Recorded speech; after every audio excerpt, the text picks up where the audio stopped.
Good evening, everyone, and welcome to Step Up Savannah Live as we talk this evening about having a more equitable childcare system. We're excited to be with our guests and partnering an advocacy organization, 9 to 5 Georgia, along with some of our parents from across the area to have a discussion about equitable childcare access. Step Up Savannah is found on all social media platforms. So we'd like you to make sure that not only do you watch, but you share the video and make sure to tag someone who may need this information.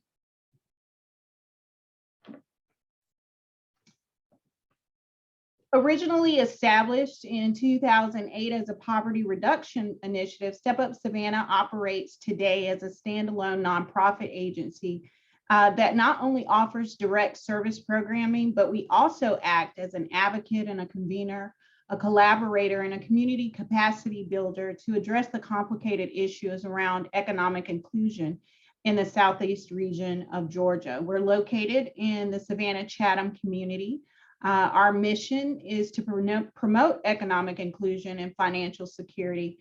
And we believe that our community can be a place where all people can have hope, and that's the confident expectation of a favorable outcome, along with opportunity.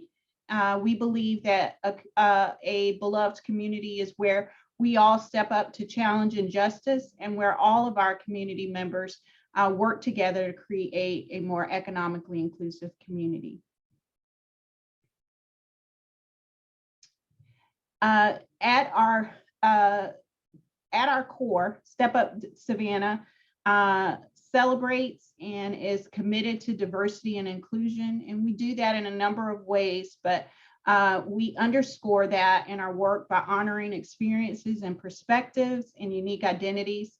And we work together with our partners to maintain a working service learning and collaborative environment that is not only inclusive, but equitable and welcoming.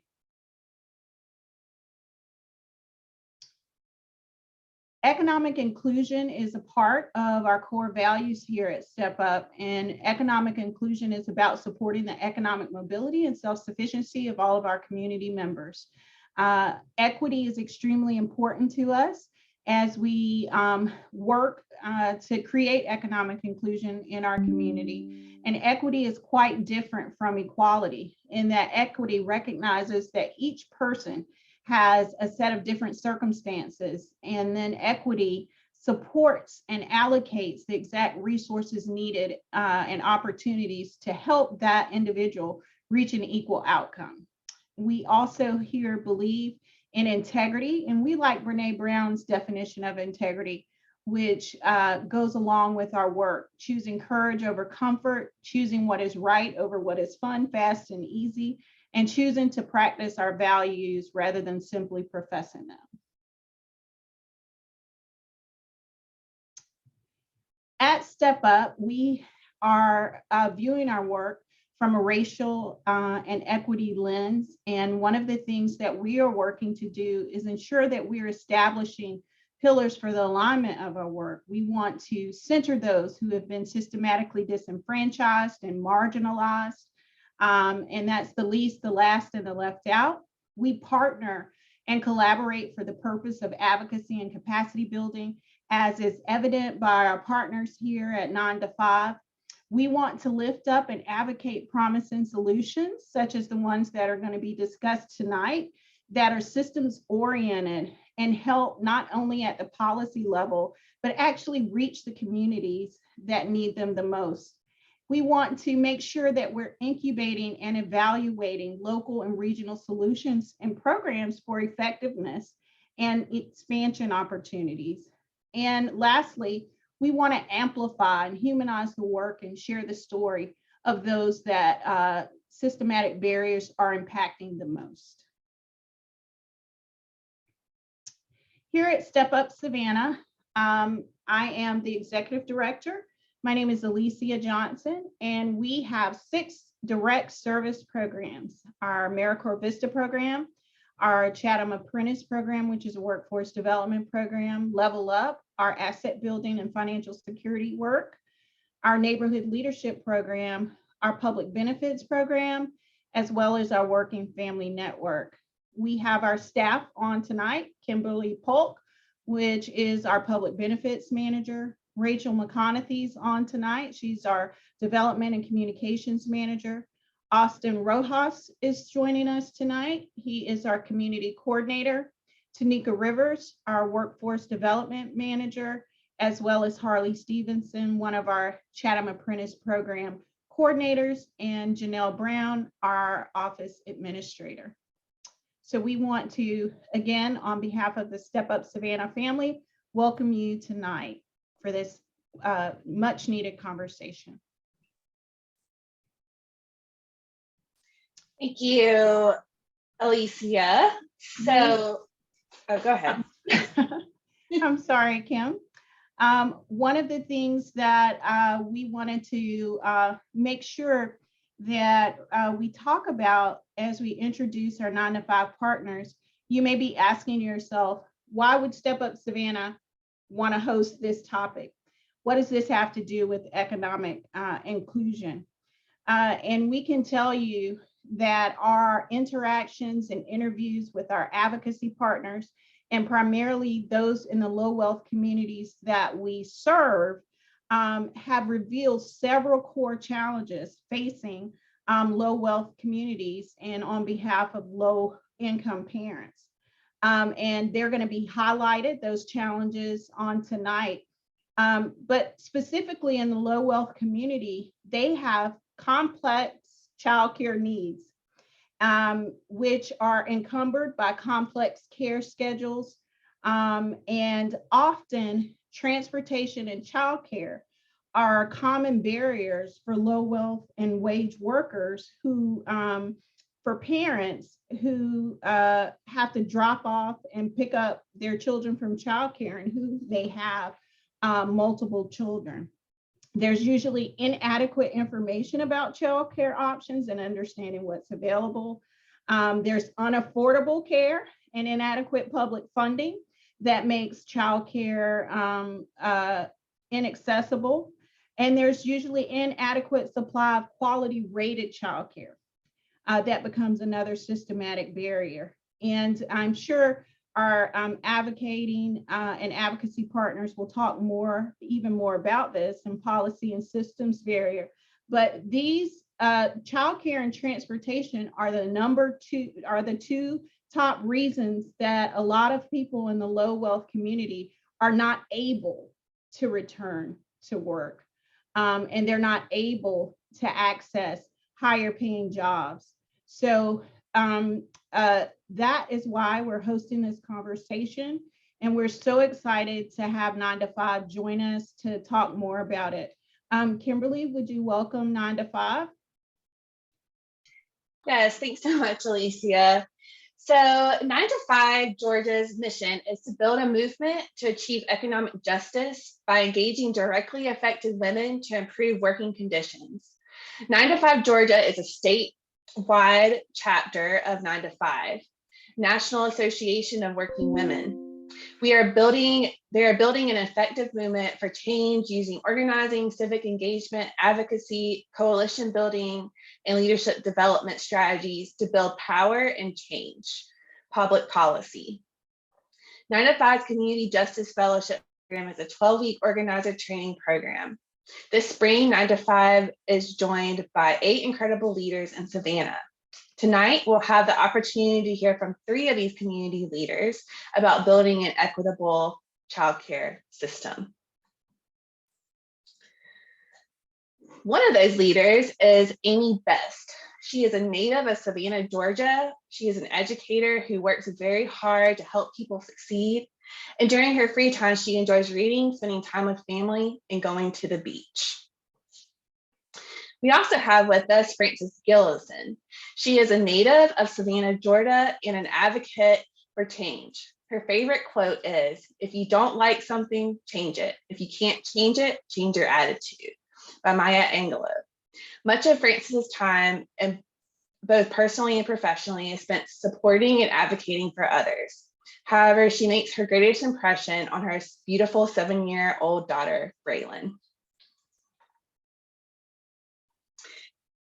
Our other leader is Naisha Devore. She is a wife and mom of 4, an entrepreneur, community justice fellow with 9 to 5 Georgia. She's also one of our great public benefits specialists at Savannah Technical College. She's a decal family peer ambassador, community mediator, and a community mediator and facilitator.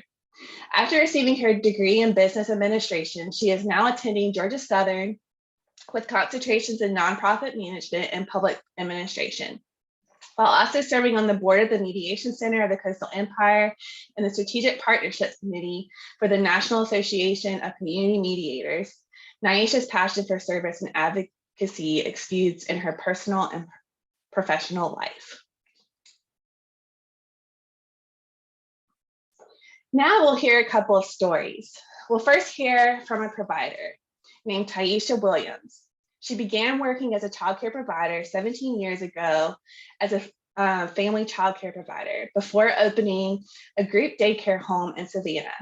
She is going to talk more about her experience navigating licensing and zoning as a home-based care provider. Taisha?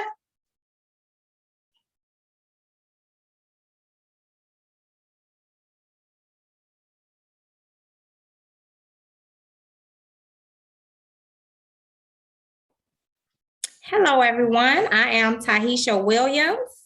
I became a child care provider, as she said, 17 years ago. I started out as a family child care provider licensed for 6 children. And as time passed by, I moved my business into a house that I converted to a group daycare home. I was licensed for 17 children. While going through the process, an approval from the Metropolitan Planning Commission was required before I could apply for my child care license through the state. During this time, obstacles arose before the final approval. The business was denied because the neighbors weren't knowledgeable about the process. After going through appeals and door-to-door to educate and convince neighbors of the process and the benefits of a child care facility and what the facility would bring to the community, the commission was approved because the commission approved the certificate of occupancy, which was a major requirement for application process through the state of Georgia, and that's what they required. So this process would have been easier for me and a whole lot of other providers if there was an organization that could be available to providers that they could use and kind of give them a step-by-step procedure and advocate for the provider from start to finish. Awesome. Thank you so much, Taisha. Yeah. Next, we have a parent story from the lovely Robin Jones. She is a soon-to-be mom of 4 and owner of Bodied by Lynn. Robin? Hi, I'm Robin Jones, and as she said, I'm a mom of 3 with 1 on the way, and I'm also a business owner.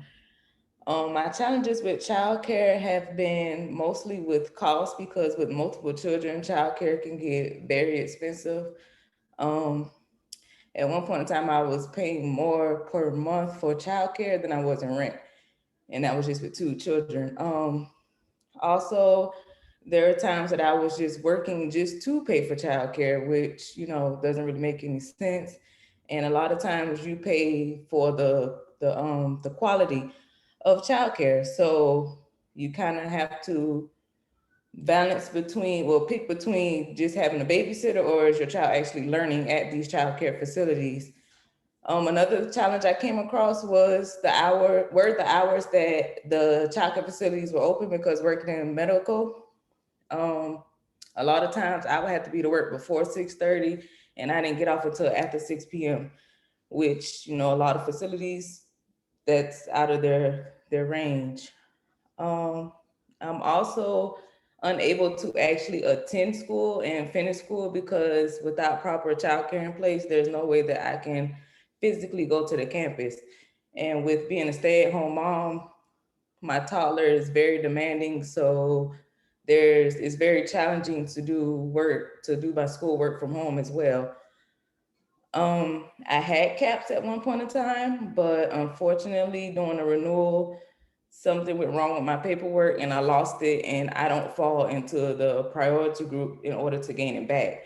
So it's been a challenge for years now to even get the support from caps back in order for my children to go to school so I can continue, doing what I need to do as a mom and, for myself.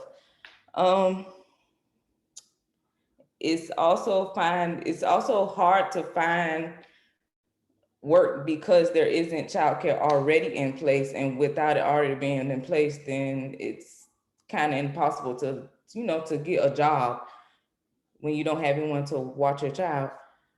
So from all of that, I've just had to become a stay-at-home mom, and I've been fortunate enough that my partner is able to take on, all the financial responsibilities on his own. And for all these reasons, is why that, just from my experience, is just an example of why it's important to have high quality childcare and affordable childcare.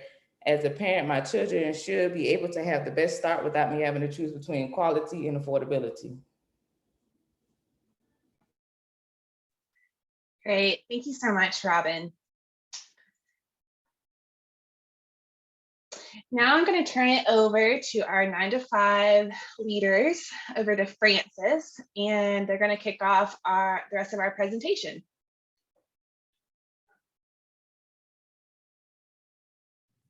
All right. Yes, powerful stories from a provider, from a parent. So we can clearly see that there is a problem. And finding and affording high quality childcare is definitely a challenge for most hardworking Georgia families. You see, without reliable, safe, and nurturing childcare, many parents face difficult choices, like Robin stated earlier, because they have to work or attend school. At the same time, those who provide care and education to young children often earn less than a living wage, and many have multiple jobs or rely on public assistance programs to make ends meet. Now, 9-to-5 Georgia is working with both the parents and providers to create more equitable access to affordable childcare here in Chatham County. Here are some of the areas we are working in. Let's start with family childcare. In Georgia, family childcare is generally defined as a licensed care for the pay of 6 or fewer children by one provider in a private home. As Taisha stated earlier, it's something she did and she moved into a group home. According to DECAL, there are approximately 1,500 family childcare homes in Georgia. In July of 2021, there are about 104 family childcare homes in Chatham County.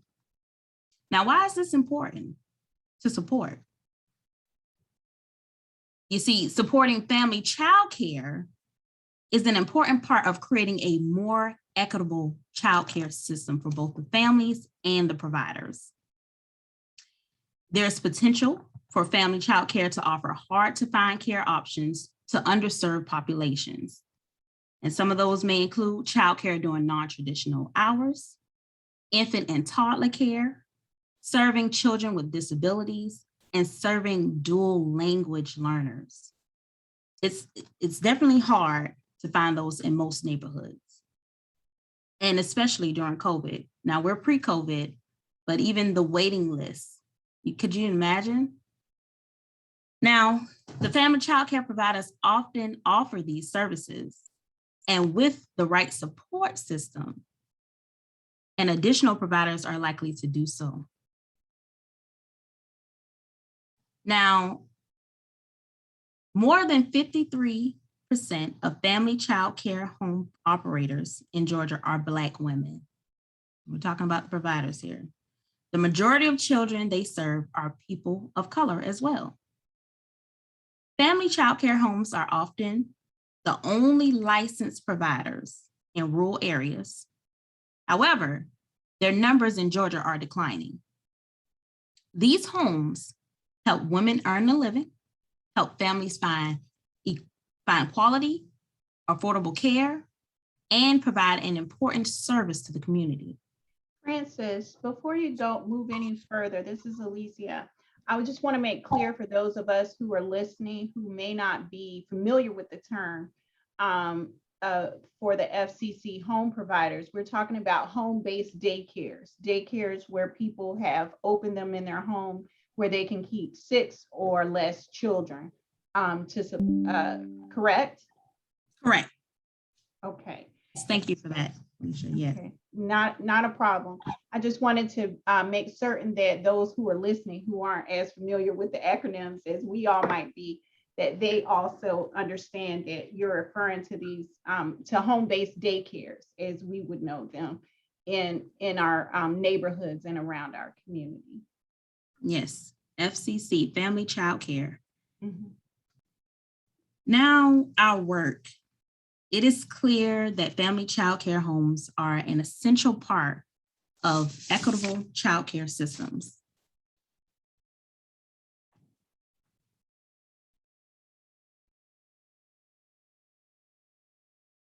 One of the ways we are supporting family childcare and working to maintain the numbers of homes in the state of helping family child care providers is by creating the Family Child Care Association.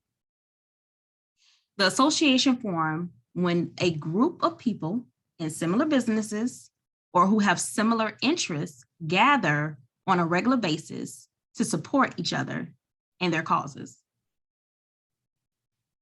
Now, local family child care associations provide a structure for members and affiliates to come together and discuss matters relevant to them. Local associations provide leadership and networking opportunities for providers in communities and a voice at the local level. Some advantages to being part of the local association includes a sense of belongingness and connection, meeting with people who do the same work in the same community, abilities to address a local issue that affects everyone in the business, ability to get immediate support for an issue, partnerships to support each other, a voice in the community, networking, information sharing, as we are doing now, discount opportunities for childcare purchases, and also opportunities to give back to the local community. Now I'm going to pass it over to my associate, Amy, and she's going to talk to you about family, friend, and neighbor care. Thank you, Francis. Good evening, everyone.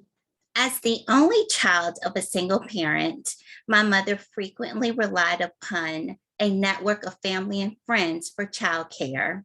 My great aunt provided my after-school care. My grandmother kept me during holiday breaks, and my mother's friends would readily fill in the gaps. These are all examples of family, friend, and neighbor care. We are looking into this area because family, friend, and neighbor care has been the backbone of childcare for so many families. Family, friend, and neighbor care is defined as the type of home-based childcare in which relatives, friends, neighbors, babysitters, or nannies provide care with or without pay. So why do many parents choose family, friend, neighbor care? First, siblings can be served together. Secondly, the home setting is often close to the parent and family providers are often in the same neighborhood or within close proximity. Frequently, families and providers share similar cultural interests, speak the same language, and share childbearing practices. Most importantly, many parents choose this because they have relationships with these providers, and that provides an extra level of comfort knowing that your child is in good hands.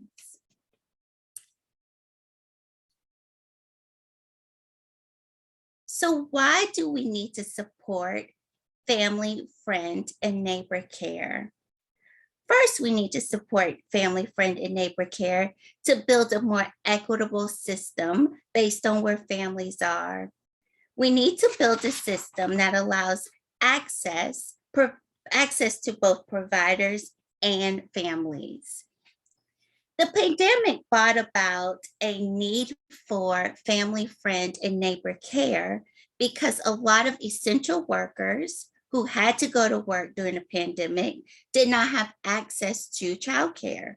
So they had to rely upon those who were available, which were often their family, friend, and neighbor care. So this shift in demand has also been a preference for parents because it allows them the flexibility to meet the needs of their schedules. Historically, right now, childcare is being discussed. Most recently in affordable childcare is being discussed. Most recently in the Build Back Better bill, which is in a holding pattern. There was a huge portion of that was for affordable childcare. There was an entitlement program for children between the ages of 6 and who had not started kindergarten. With this on the table, this is a great time to also make sure that we are advocating for resources and support for the family, friend, and neighbor childcare network. With the changing workforce dynamic with non-traditional hours, so traditionally, childcare centers are open from 7 to 6. So for those parents who are unable to, like our parent just spoke about, Ms. Robin, for those parents who do not have traditional work hours, family, friend, and neighborhood care provides them with this flexibility. So we need to support that. It also provides for those parents who have unpredictable work hours. So their schedules may change. Or in the case of COVID with the pandemic, when students were sent home for weeks at the time and they had to adjust their work schedules, family, friend, and neighbor care provides them with that flexibility. And then also hybrid work schedules. So working both at home and at school, in the office, family, friend, neighborhood care gives that flexibility. So these are some of the reasons that we need to support this network for more accessible and affordable childcare.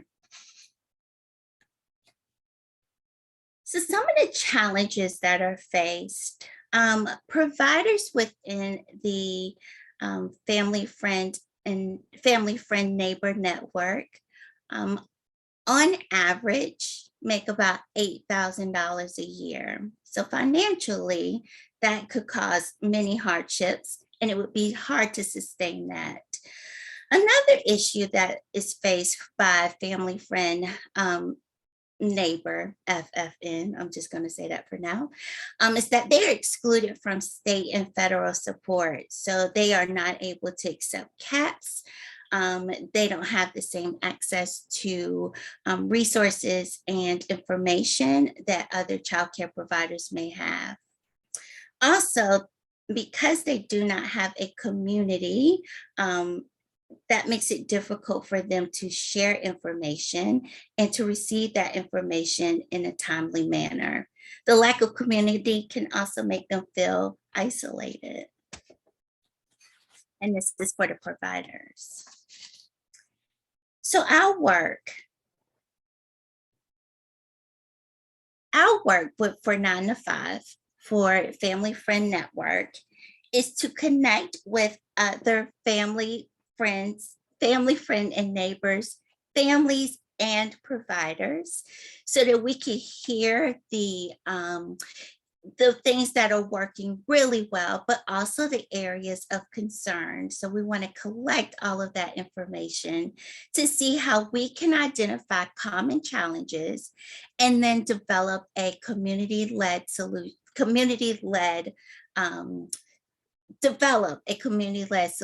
to help with these challenges. We also want to educate the public around the importance of and the work and all of the and the flexibility that family, friend, and neighbor providers offer. So now I am going to turn it over to Naisha. Thank you for that, Amy. So parent voices are so important because when we unwind the tangle web of problems, it's clear that Georgia's child care crisis is tied to a systemic underfunding of child care, along with the lack of political will to enact solutions. These systemic failures are directly linked to a history and practice of structural racism, sexism, and disregard for the poor, resulting in a multi-generational cycle of poverty.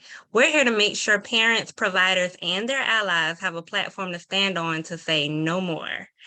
I've experienced my share of challenges with childcare and the lack thereof. As a working mom, a student mom, being a mom of 4 with toddler and school-age children, I've experienced a struggle on all levels, from needing full-time childcare, before and after school care, and even affordable summer camp programs. So I see you, I hear you, and I feel you.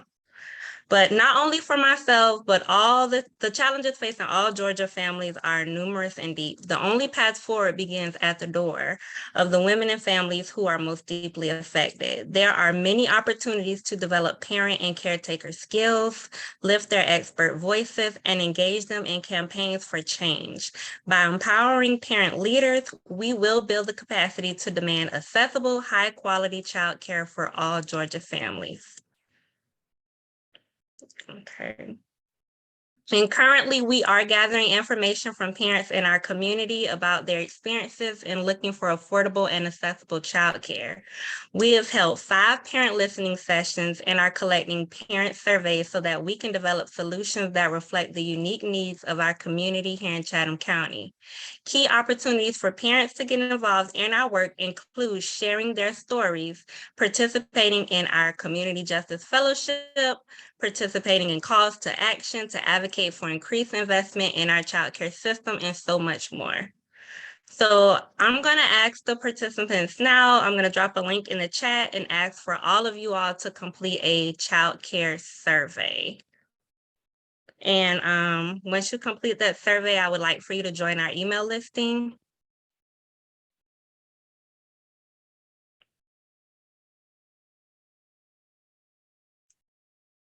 Thank you, Erin. Thanks, Jen.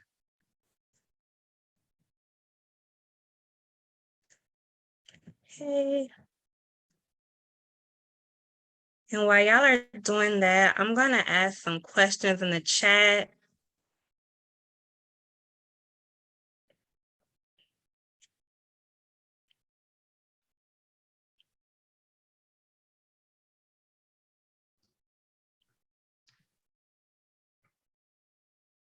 We have a couple of questions that have been posted in the chat while the conversation has been occurring. One of which asked if are FCC providers and their associations connected to funding sources at any level?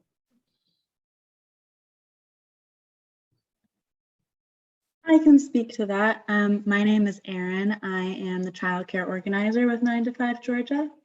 So FCC providers have access to funding in a number of different ways.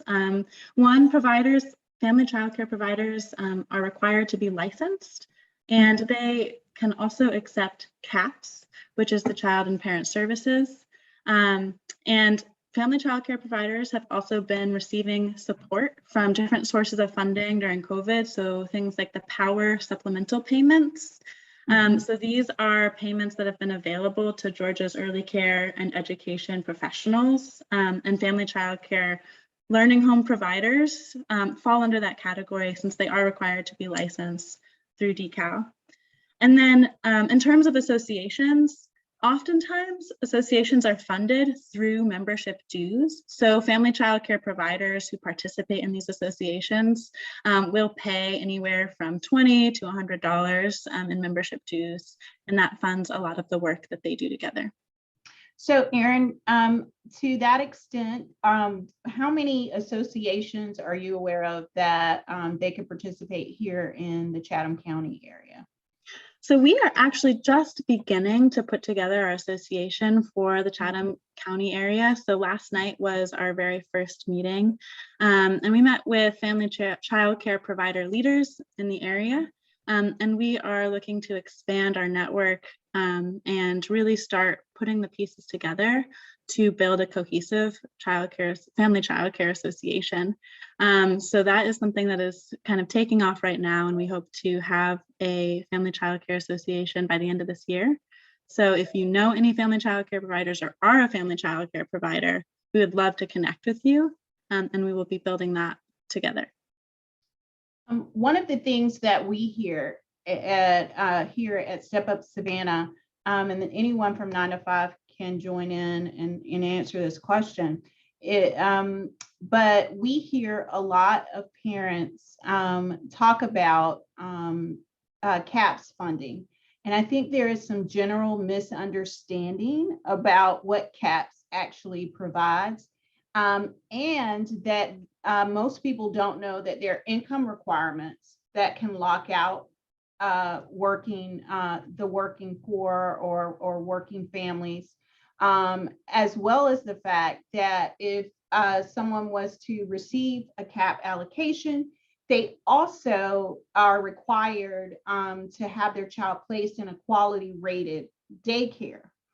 That list can be very short or out of reach for some parents if the closest one with an available spot is, across town and they have a transportation issue. So it really is a complicated issue in the Chatham County community with, and we also know that during the pandemic, CAPS had a very long waiting list for people being able to access those funds. So Aaron, Francis, or Amy, can you talk a little bit about some of those barriers that people are still working their way through here in Chatham County, even with the number of quality rated daycare that we have? I may defer to Naisha as well on this one, because I know that as a public benefit specialist, Naisha is working directly with many people who are working to apply for CAPS and may be experiencing challenges around that area. So if you would like to speak to this, Naisha, and then I can also speak to it.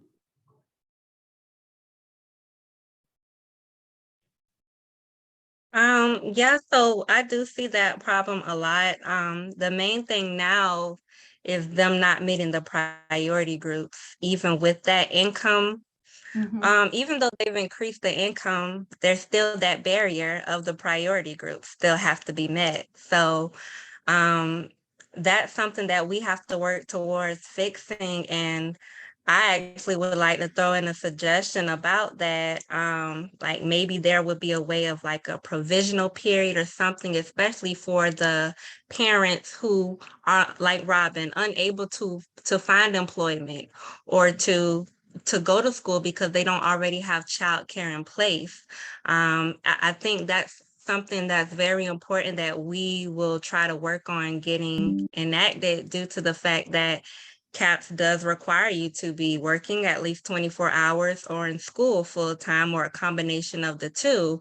So with all these barriers, it is hard. So even meeting that minimum income requirement or having to wait 60 days, going through that waiting period just to hear you were denied, I can understand that frustration. It's tedious. It's a process. It's discouraging. So I just feel like what we're doing is important. What the parents are doing is very important because they're the ones who have the stories. They're the ones whose voices need to be heard so that these changes can happen. So I'm just glad that we have people on here today to listen, and Robin was able to share her experience because it's very impactful. And this is what we need to get these changes enacted. Thank you, Naisha, because I think it's very important for you, myself, 9 to 5. We hear these stories. We're working with these parents every day at our agencies, right? whether we're trying to help place them in employment, support them in going back to school, or helping enroll them in some of these supplemental programs. So we get to see the systematic barriers firsthand. But I don't think most people like our community and our stakeholders understand that. And I think that that's why we hear so much misinformation about why people aren't returning to work. And because they don't understand, and they say, oh, well, don't they get supplemental support for childcare? And they don't understand what the requirements are to receive that support, what the priority groups are, and also, even if there's a quality rated daycare space that's available, because spaces and slots are limited, it can still be out of reach because of cost and transportation. And so I think it's important that we are doing more talks like this that inform the broader community and our stakeholder groups so that they can help support. I think employers would be willing to support and underscore some of these policy changes if they understood really what a policy does to impact everyday life and interaction with the workforce. And if we want to build back better and create resilient, ready workforces, we have to have the systems in place that that support full economic mobility. That means equitable childcare, equitable transportation systems, and those things that support working mothers. We happen to know that most of those who are experiencing asset poverty in our community are women of color, single moms, head of households here in Chatham County, who are experiencing asset poverty at its worst, where they essentially have a net worth of zero, right? And no durable assets, such as a savings account or a home ownership, or the ability to acquire or participate in asset building opportunities, because they don't have childcare. Much like Robin mentioned, she can't go back to school. She can't go back to work because she doesn't have adequate systems in the community to support her efforts in becoming more economically mobile, and to help us all create economic inclusion for these. One of our questions I saw, and maybe Kim, you can answer this, Kim or Naisha, since you guys both do public benefit enrollment, what are the priority groups that are now a part of the CAPS enrollment process? Did you want me? Are you gonna answer? Nice. I was gonna let you answer if you want to. If not, I can take it. It's fine. You can. Okay, maybe we can tag team it. So the priority groups is like it's a certain income limit, and usually it's lower than the normal income limit, and it could be like grandparents raising grandchildren, or get very, very low income. What are some of the other ones, Naisha? I know that you have to work 30 hours a week before you can get the benefits, which 24. I see that 20, I'm sorry?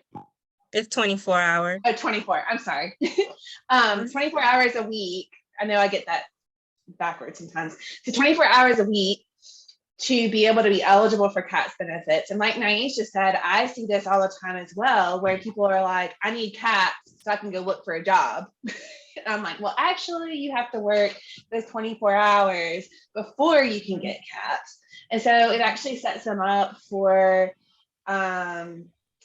failure, really, because they're not able to get those benefits so that they can get a job. So yes, Naisha, you can add on to that.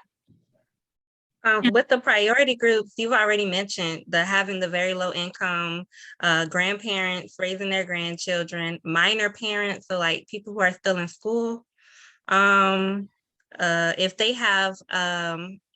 they've had a history of domestic violence, so them or their children, if they've been involved in a CPS case, if they're involved in current and defects custody, if they're transitioning from TANF, if they have a child in pre-K. See, there was a natural disaster was one of them, if they've experienced that. Homelessness is a big one. And I think that's another one that people really miss. They think of homelessness like, oh, I literally have no place to stay. I'm living on the streets. And by their definition of homelessness is someone who lacks fixed, regular, adequate housing. So if you are couch surfing, living pillar to post, just having someone to let you lay your head there for a week or two at a time, by their definition, you're experiencing homelessness. And that's another one of the priority groups. And also, I know this one is having children with disabilities.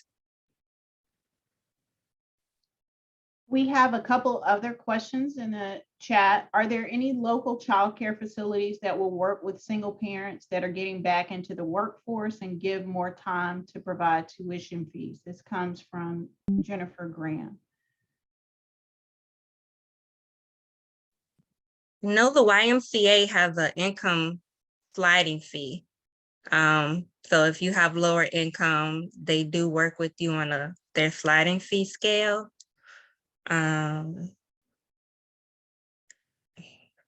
Also Greenbriar. I just found out about Greenbriar. Yes, I was gonna say Greenbriar. Greenbriar offers a sliding scale and support for single moms. And there are a few of our daycares that are quality rated that will work with and also have flexible hours. So they, I think if they have enough children at a certain shift hour, they'll maintain that hour. You know, some of our parents are working 3 to 11 shifts, not just the traditional outside of 7 to 6, but we have parents who are actually working 11 to 7 or 3 to 11 who also may need childcare. And we don't have adequate childcare centers to support those shift hours either. And so that's why it's important, as Amy noted earlier, about having other supportive networks in place in the community among family and friends, and perhaps some of the home-based facilities that Francis also talked about.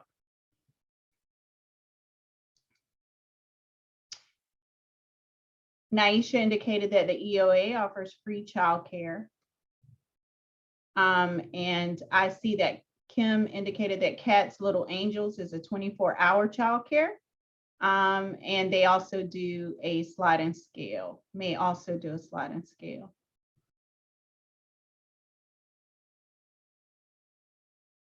Rachel, do you see if there are any comments or questions on the social media feed that we may need to answer? I will double check, but as of about 30 seconds ago, there were no questions. Okay. These are all great questions, guys. Keep them coming. Francis or Amy, Aaron, do you guys want to add anything else based on some of the questions that came in while we're taking a look? I would like to add, I see a question in the chat from Harley about what is the capacity of FCC providers, and are they willing or able to accept more children and families? So family childcare home providers are licensed for caring for 6 children, up to 6 children in the home, and at this point are not able to accept more children.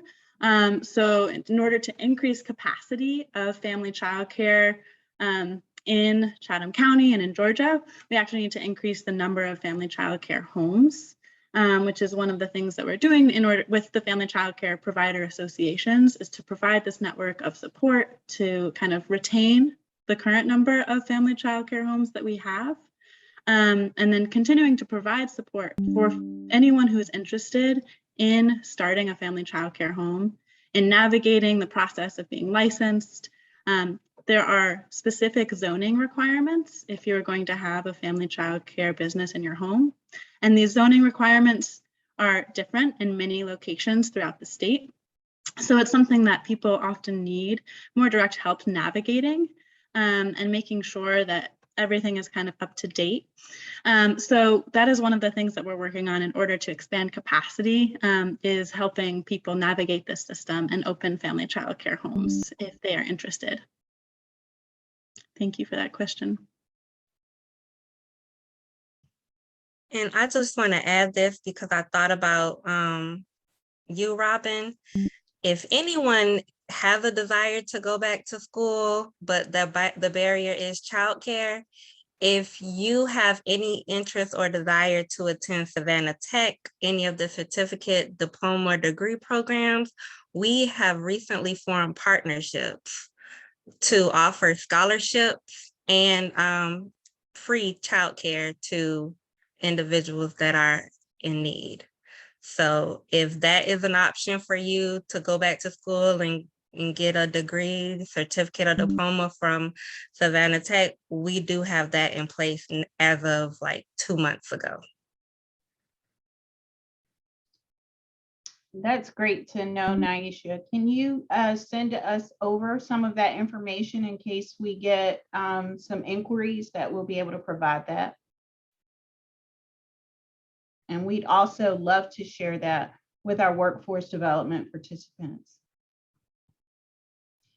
We also want to let you know that as you participate in our workforce development program and graduate and actually get employment placement, we will help you at Step Up Savannah. We have small childcare scholarships that we provide to our CAP Chatham Apprentice Program graduates.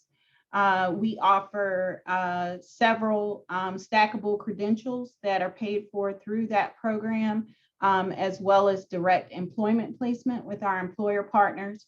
And if you are placed in employment, we also will support you with transportation and childcare scholarship. Ms. Rivers is on from our workforce development program, our Chatham Apprentice program. Ms. Rivers, would you like to offer any other information or feedback based on your experience working with our Chatham Apprentice program participants? I know that I'm unmuted right now. Good evening, everyone. Am I muted? No, you're on. Okay. Live. Okay. So just to add to what Alicia just said, that is one of our barriers. A huge barrier is childcare. So I thank everyone for sharing that information about the childcare information, rather. That is really good to know, and we will pass the information along because that is one of the barriers that our participants and our graduates face once they complete the program, not being able to find adequate childcare, especially when they go into the areas where they're able to earn the dollars, $19, $20 per hour. Those hours are usually 12-hour shifts. And as we know, it could be from 6 a.m. to 6 p.m. And most childcare facilities do not open during those hours at 6 a.m. hours to 6 p.m. So they're really having a hard time. So when we hear people in the community saying, oh, there's jobs out there, there's places for them to work. But if they have 3 children, how are they going to get them to these facilities or the availability, of these facilities? So thank you so very much for enlightening us or giving us additional information. We will surely pass it along. And once again, we do offer some small scholarships, but once again, with the rising prices of childcare, sometimes they can use half of their paycheck, and then the other half goes towards housing, which is a whole different beast, and transportation, which is a third beast. So, that's for another time. But once again, thank you so much. Our next class for the Child Apprentice Program is May 3rd through the 26th. So if you have anyone who is interested in becoming a part of our program as well, please send them along. Thank you. And I'll drop the information in the chat. Thank you, Tanika. We have a couple more questions coming in. Someone asked if a mom wants more information on how to start a family-based, home-based daycare. Should they email Erin, or is there another place that you recommend they start, Erin, to do some research? Yeah, so if you email me, we can set up a time to kind of talk one-on-one, and that way we can direct you to the right resources and go through anything that you have questions on. So yes, you can email me. I put my email in the chat and I'll put it in again. That also goes out to any questions that you have about family child care associations or getting involved in our Parent Voices work. You can definitely email me. And we also have an interest form that Naisha has just put in the chat if you are more generally interested in our child care campaigns and our child care work. Well, we certainly want to thank 9 to 5 for being a part of this very important conversation for our community on tonight. You can email Erin, ERINC, at 925, that's the number 9, the word TO, the number 5.org, or at childcare@9to5.org for more information. We certainly want to thank Amy, Naisha, Taisha, Francis, Robin, and for sharing their stories and for being a part of this very important conversation. You should know that this conversation is not ending. Step Up Savannah and 9 to 5 are heavily involved in this work, and we are advocating for a more equitable childcare system every day, and we will continue that work. You can also, if you email Erin, you can also email Kimberly Polk here at Step Up Savannah to be a part of our task force and find out more information on how to get involved in that work or contribute to that work. You can email Kimberly at kpaulk@stepupsavannah.org as well. Again, thank you so much for joining us, and we hope to continue this very important conversation, as well as support our mothers in our community in advocating for a more equitable system. You can contribute to Step Up Savannah by going online at www.stepupsavannah.org/donate. You can also, we're on Cash App and PayPal. Those are ways that you can also get involved to help further this cause. For more information, you can go to www.stepupsavannah.org. Again, thank you to 9 to 5 and to all of our participants. We thank you for joining us. I want to send a special thank you to our board, our partners, and sponsors here at Step Up Savannah. Have a good evening, everybody.